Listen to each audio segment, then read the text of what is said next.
Freedom Pivot podcast. I don't know if you can tell it by my voice, but I'm coming to you today with a different energy. I'm pissed. And the reason is that a client of mine, a woman in her early 30s, super smart, super capable, just a wonderful human being, ready to take the world by storm, messaged me this morning about an entrepreneurship course. She had been waiting for that course in excitement, and I was waiting to hear all about it. Also very excited that she was taking this course. And then she came back to me quite defeated, actually. Because every example in the course was a middle-aged white man. Every story, every video, every person held up as proof of what this entrepreneurial path looks like, and a proof that it's possible. And there was nothing for her to hold on to. Like, how is this even relevant for me? And okay, disclaimer about this entire episode. This is not about attacking men, but the fact that she was just left feeling like entrepreneurship isn't really for a 30-something woman. Like, it's designed entirely for someone else. And I'm so pissed for her, so pissed that this is still the case in the entrepreneurial space. And it's about representation in entrepreneurship.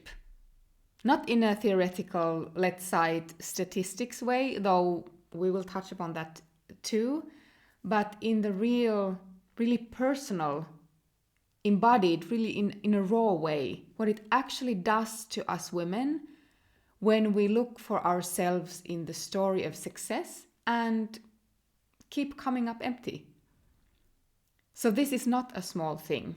The lack of women's representation in these circles, in the entrepreneurial space, this is not a small oversight. It's a structural thing. It's a signal that consciously or unconsciously tells for us women whether we belong here or not. And signals matter so much, especially when you think about the exact moment when someone is in this super sensitive, super insecure, vulnerable space of transition.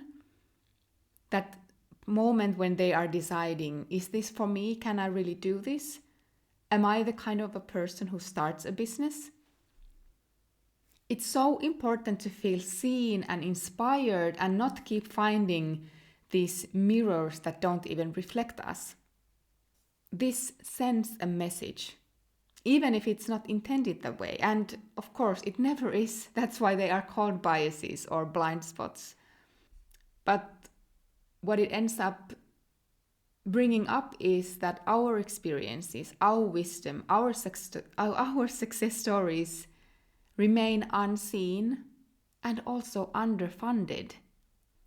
What the research tells us is that representation also affects aspiration, the things that we seek and consider possible for us, our dreams.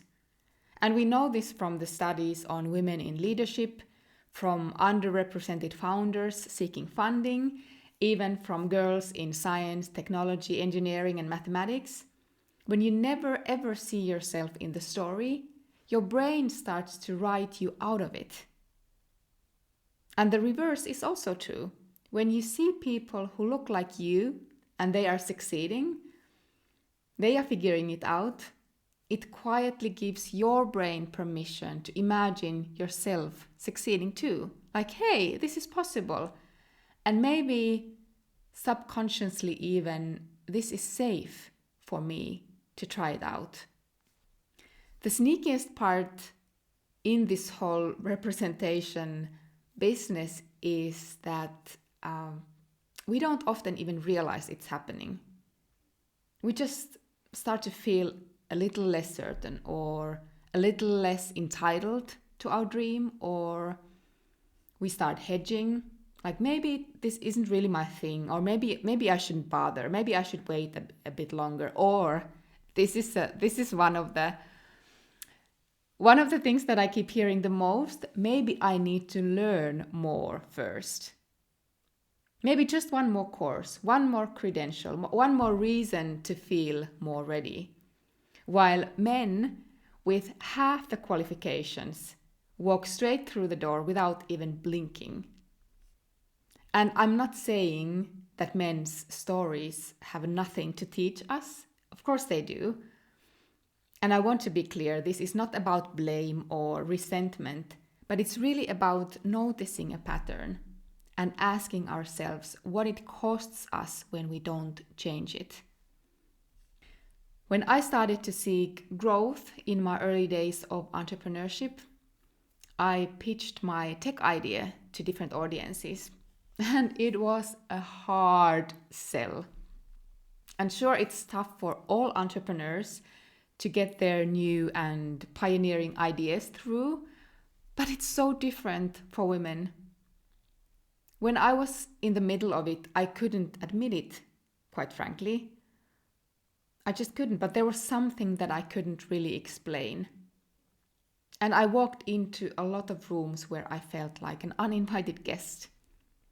Then a little bit later, as two women co-founders of a tech startup, we talked with my friend and with the other co-founder. We talked to so many investors, so many VCs, and after all of their arguments had been countered in those talks by us, by our pitches, they just said, no, there's something that's not really clicking here.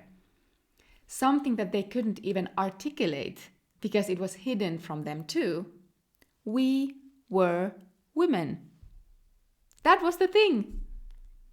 And the more proof we had about the idea and about the execution and all the possibilities and everything about it, the more was required.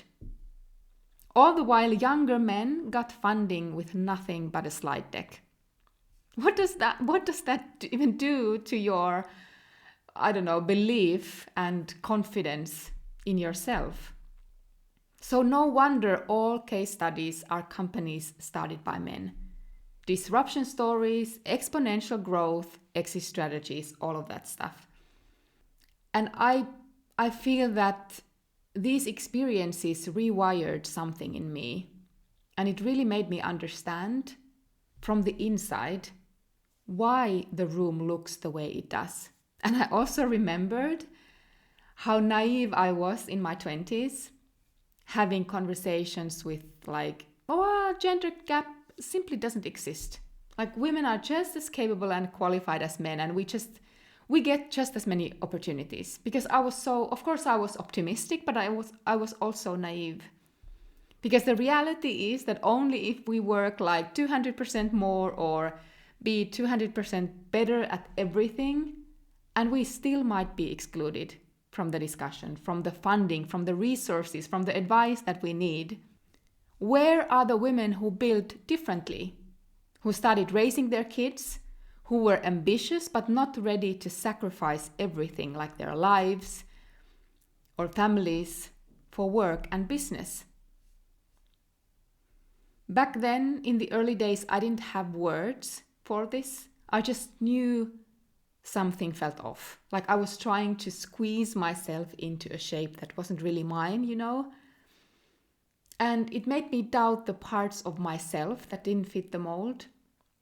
Like my desire not to approach business as aggressive sales tactics, like my intuition, like honoring the cyclical nature of life and business development, not looking at it as a linear go-getter thing, and the need for spaciousness and meaning in my own work. And I really started to wonder if these were weaknesses, if I just needed to toughen up and to stop being so like myself. How sad is that? So what's representation? We need stories that say, someone like me tried this. Someone like me made it work. without these stories, without the representation, there's fear. And it rushes in faster. That voice in your head that keeps saying, who do you think you are? It gets a little louder, and the doubt creeps in, and it feels quite reasonable actually. Who am I to do this anyway? So that's why representation matters. And it may be the very thing that's between a woman who takes that first step or decides that the step isn't meant for her. And I can't stop thinking about how many ideas are still sitting in notes apps, how many businesses never got started, how many women decided it was not worth it. Not because they lacked the talent or the vision, but because the world never showed them, like their own reflection, that this is possible. And the cost of not seeing these ideas come to life, not seeing these women start their businesses, that cost is invisible. We don't have anyone to count it, but it's enormous, it's huge. One distinction I want to make that I think matters a lot, there is a difference between being technically included, like in theory on paper, difference between technically included and being truly seen. Like doing things right on paper and then what actually happens. And sure, you can put a woman in a course, you can have a diverse panel photo on your website, you can check all the boxes, and still, if the examples you are using, if the language that you choose, or the starting point that you assume, the default success story, if all of that still centers one kind of person, one kind of path, one kind of dream, then there is no real inclusion. It's just tokenism or decoration. Being truly seen means that the way the content is built already assumes I might be there. And it doesn't feel like something is like polished or retrofitted for me as an afterthought. So I am an afterthought that needs to be then added on later on to make it look nice. But the stories are mine, that the struggles that the content names are mine. And that the version of success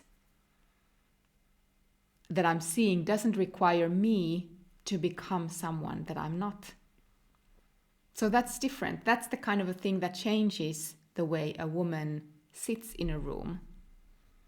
I've watched this happen throughout my entrepreneurship while I've been supporting other women entrepreneurs. And that's why I so firmly believe that we must build rooms that say, you are expected here, and that dream you have, that belongs here too, and nothing is too big or beyond your reach if you want it. Okay, I'm not going to leave you with just the problem. I don't believe whining has ever solved anything or helped anyone. Recognizing what's happening is important, but what's even more important, I think, is to change our own approach. And sometimes, like me today, get pissed and use that energy to activate change. Because I think that there are things that we can each do, whether you're someone building a space for others or someone who's still trying to find the right space for yourself. If you are an entrepreneur, or if you are a leader, if you are a teacher or a coach, look at your materials. Whose stories are you using as examples? Who is held up as proof of what is possible? What version of success is assumed?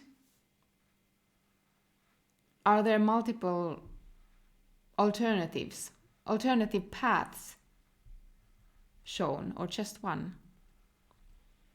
Because these small changes have enormous ripple effects.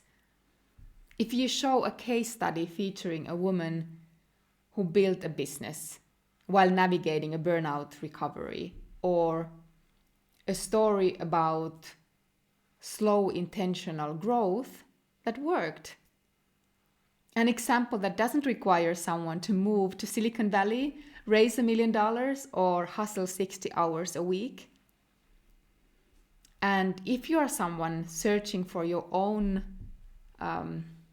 hook to grab onto, I want to say that the fact that you haven't seen your story reflected yet doesn't mean your story is not worth telling.